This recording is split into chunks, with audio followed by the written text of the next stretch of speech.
6 సంవత్సరాలు ఇక్కడికి వచ్చి కృష్ణలంక బస్ స్టాండ్ దగ్గర మరి కోడలు దొడపతి వచ్చామండి.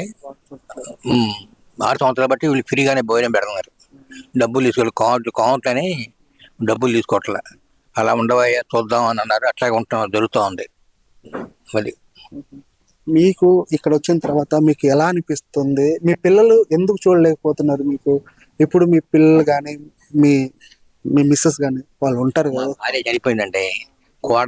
కోడలు పెళ్లి చేసాం, కోడలు చూడలేదు. అది దాన్ని బట్టి ఇక్కడికి వచ్చాం. ఇక్కడ ఇంటికాడి కంటే ఇక్కడ బాగా దొరుకుతుంది మాకు.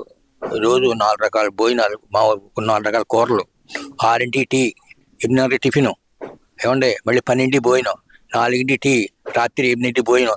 ఈలోపు ఆళ్ళు బిస్కెట్లు వేస్తుంటారు, అవి తింటుంటాం. ఇక్కడ మాకు హాయిగా ఉందండి చెప్పాలంటే. అది కాల్ టార్చర్ భరించే కంటే ఇక్కడ వచ్చే బెస్ట్ అంటున్నారు. ఏమండి కాళ్ళు పెట్టే టార్చర్ కంటే అయితే కోళ్ళు చెప్పకూడదు కానీ చీపులు పెట్టి కొట్టిన రోజులు కూడా ఉన్నాయి.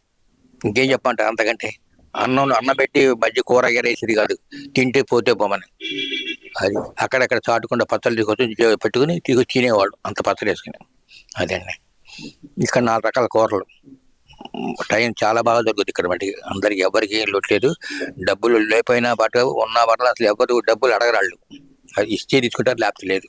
అది నేను 6 సంవత్సరాలు చేరి రూపాయి ఇవ్వాల.